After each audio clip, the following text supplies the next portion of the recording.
വലത് കൈയിൽ മുണ്ടൻ കുറുവടിയും ഇടത് കൈയിൽ മധുപാത്രവുമായി പിറന്നവൻ. കറുത്ത ശരീരം, ചോര പുരണ്ട ചുണ്ടുകൾ. അതെ, കുട്ടിച്ചാത്തൻ തന്നെ. കഥ കേട്ടാലോ?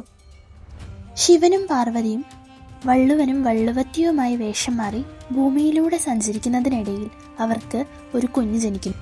ഭൂമിയിൽ ജനിച്ച കുഞ്ഞിനെ കൈലാസത്തിലേക്ക് കൊണ്ടുപോകാൻ സാധിക്കില്ലെന്നും അതിനാൽ കടുത്ത ശിവഭക്തനായ കാളകാട്ട് നമ്പൂതിരിക്ക് കുഞ്ഞിനെ നൽകാമെന്നും അവർ തീരുമാനിക്കുന്നു.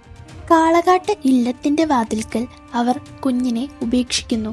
കറുത്ത ശരീരവും തേജസ്സുമുള്ള കുഞ്ഞിനെ കാളകാട്ട് നമ്പൂതിരിയും ആത്തോലമ്മയും വളർത്തുന്നു.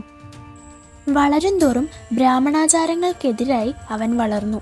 പഠനത്തിൽ ബഹുമിടുക്കനായിരുന്നെങ്കിലും ഗുരുവിനെ അനുസരിച്ചിരുന്നില്ല. ശിക്ഷിച്ച ഗുരുവിനെ വെട്ടിക്കൊന്നാണ് ചാത്തൻ പകരം വീട്ടിയത്. അതോടെ പഠിപ്പ് മതിയാക്കി കാളകാട്ടില്ലത്തിലെ പശുക്കളെ മേയ്ക്കുന്ന പണിയായി പിന്നീട്. കന്നുകാലികളെ മേയ്ക്കുന്ന ചാത്തൻ ഒരു കാളയെ അറുത്ത് ചോര കുടിച്ചു. ഇത് കണ്ട് ക്രോധം പൂണ്ട കാളകാട്ട് നമ്പൂതിരി ചാത്തനെ ശാസിക്കുന്നു. എന്നാൽ ഇത് അമ്മയുടെ ഏഷണി മൂലമാണ് എന്ന് ധരിച്ച് ചാത്തൻ അമ്മയുടെ മാറിലേക്ക് കല്ലെറിയുന്നു. ഇത് കണ്ട് നമ്പൂതിരി ദേഷ്യത്താൽ തിളച്ചുമറിയുന്നു. ചാത്തനെ കൊല്ലാൻ ശ്രമിച്ചു, എന്നാൽ പരാജയപ്പെട്ടു. ചാത്തനെ നമ്പൂതിരിയും ബ്രാഹ്മണരും ചേർന്ന് 390 കഷ്ണങ്ങളായി മുറിച്ച് അവ 21 ഹോമകുണ്ടങ്ങളിൽ ഹോമിച്ചു. എന്നാൽ പിന്നീട് അവിടെ നടന്നത് നമ്പൂതിരിയുടെ ചിന്തകൾക്കതീതമായ കാര്യങ്ങളായിരുന്നു. 390 കഷ്ണങ്ങളാക്കിയ ചാത്തൻ 390 ചാത്തന്മാരായി മാറി.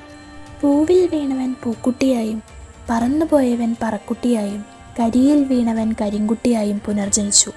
അവർ അഗ്നി നൃത്തമാടി. കാളകാട്ടില്ലവും മറ്റ് ബ്രാഹ്മണ ഗ്രഹങ്ങളും അഗ്നിക്കിരയാക്കി. കലിപൂണ്ട ചാത്തനെ അടക്കാൻ കോലം കെട്ടിയാടാൻ തീരുമാനിക്കുന്നു.